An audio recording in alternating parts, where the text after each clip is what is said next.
जब इंसान दुनिया की चकाचौंध में गुम हो जाता है और आज़ान की आवाज़ उसके कानों तक पहुंचती है मगर उसके दिल में कोई हलचल पैदा नहीं होती, वो अपने रब की पुकार को सुनकर भी अनसुना कर देता है। कभी बिस्तर की नरमी उससे रोक लेती है, कभी कारोबार की मसरूफियत और कभी मोबाइल की स्क्रीन उसकी तवज्जो को अपनी तरफ खींच लेती है। तो ज़रा तसव्वुर करें कि उस गफलत का अंजाम क्या होगा।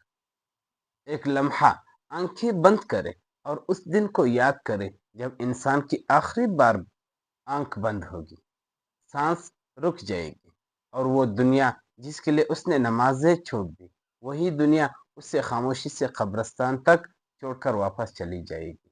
फिर वो लम्हा आएगा जब कब्र की मट्टी उसके जिस्म को ढांप लेगी।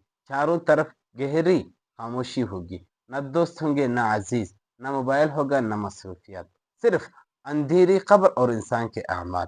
इसी लम्हे कब्र की खामोशी को चीरती हुई दो फरिश्तों की आवाज गूंजेगी। मुनकर और नकीर आएंगे और सवाल करेंगे, तेरा रब कौन है, तेरा दिन क्या है और तेरा नबी कौन है। उस वक़्त वो इंसान जो दुनिया में नमाज के लिए खड़ा होने से कतराता था, उसकी ज़बान लड़खड़ा जाएगी। दिल खौफ से कांप उठेगा, क्योंकि जिसने दुनिया में अपने रब के सामने खड़े होने की आदत ना डाली हो, वो कब्र में जवाब कैसे देगा। कुरान मजीद में अल्लाह ताला ने फरमाया, फ़वाइलुल लिल मुसल्लिन अल्लज़ीना हुम अन सलातिहिम साहून, यानी हिलाकत और तबाही है उन लोगों के लिए जो नमाज से गफलत और बरत। रसूलुल्लाह सल्लल्लाहु अलैहि वसल्लम ने फरमाया, अल अहदुल्लज़ी बैनना व बैनहुम अस्सलातु फमन तरकहा फ़क़द कफ़र, यानी हमारे और कुफर के दरमियान हद फासिल नमाज है। जिसने नमाज छोड़ दी उसने गोया ईमान की दीवार को गिरा दिया। सोचिए वो लम्हा जब क़यामत का दिन कायम होगा, ज़मीन फट जाएगी, खबरें खुल जाएंगी और इंसान अपने अमाल के साथ मैदान हशर में जमा होगा। सूरज सिरों के करीब होगा, गर्मी ऐसी होगी कि इंसान का पसीना उसके अमाल के मुताबिक बहेगा।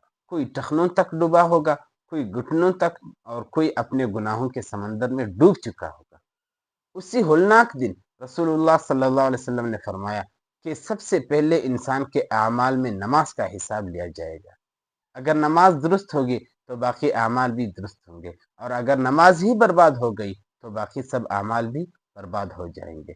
तसव्वुर करें उस शख्स की हसरत का आलम जिसने सारी जिंदगी दौलत जमा की, बड़े बड़े घर बनाए, इज्जत और शोहरत हासिल की, मगर जब नामा अमाल खोला गया तो उसके सफ़हात खाली थे। उसके दिन तो गुजर गए मगर उसके सजदे गुम थे। उसकी रातें तो कट गई मगर उसकी पेशानी कभी मट्टी पर ना झुकी।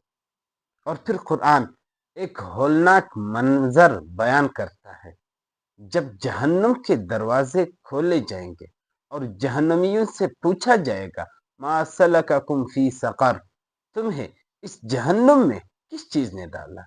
तो वो हसरत और निदामत से कहेंगे, लम नकु मिनल मुसल्लीन, हम नमाज पढ़ने वालों में से ना थे। सोचे वो जवाब कैसा होगा, वो निदामत कैसी होगी जब इंसान चीख कर कहेगा, ए रब मुझे एक बार दुनिया में वापस भेज दे, मैं नमाज कायम करूंगा, मैं सजदे करूंगा, मैं तौबा करूंगा, मैं आदान की आवाज पर दौड़कर मस्जिद जाऊंगा। मगर मगर उस वक़्त जवाब आएगा कि अब वापसी मुमकिन नहीं, क्योंकि दुनिया अमल की जगह थी और आखिरत हिसाब की जगह है। ए सुनने वाले, अभी वक़्त है, अभी ज़िंदगी बाकी है, अभी सांस चल रही है, अभी आज़ान की आवाज़ हमारे लिए बुलंद होती है, अभी मस्जिद के दरवाजे हमारे लिए खुले हैं, अभी सजदा करने का मौका बाकी है। जरा सोचो वो पेशानी कितनी खुशनसीब है जो मट्टी पर अपने रब के सामने झुक जाए।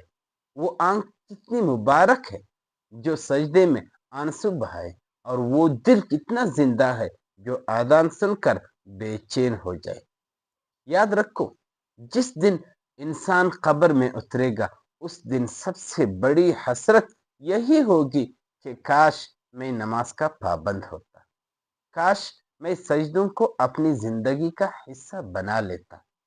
کاش میں دنیا کے چند لمحوں کی مصروفیات کے بدلے آخرت کی ہمیشہ کی کامیابی کو نہ چھوڑتا۔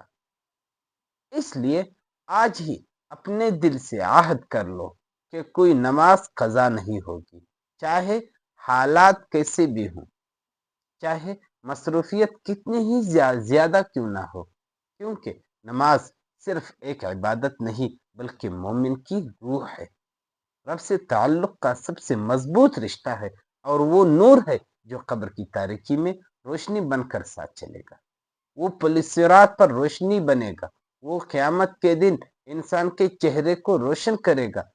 بس اے انسان، دنیا کی عارضی لذتوں کو چھوڑ کر سجدوں کی دائمی لذت کو اختیار کر، کیونکہ جس نے نماز کو تھام لیا اس نے تجارت کا راستہ پا لیا، اور جس نے نماز کو چھوڑ دیا اس نے اپنے انجام کو خود خطرے میں ڈال دیا۔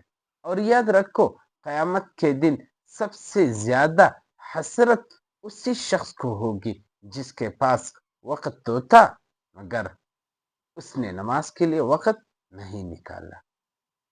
تو اللہ تعالیٰ سے دعا ہے کہ ہماری جتنی زندگی باقی ہے اس پر ہمیں نماز کو پابندی کے ساتھ پڑھنے کی توفیق عطا فرمائے، اور ہماری یہ باتیں اچھی لگی ہو، دل کو اتری ہوں، تو چینل کو سبسکرائب کیجئے گا اور اپنی دعاؤں میں یاد رکھیے گا۔ اللہ حافظ۔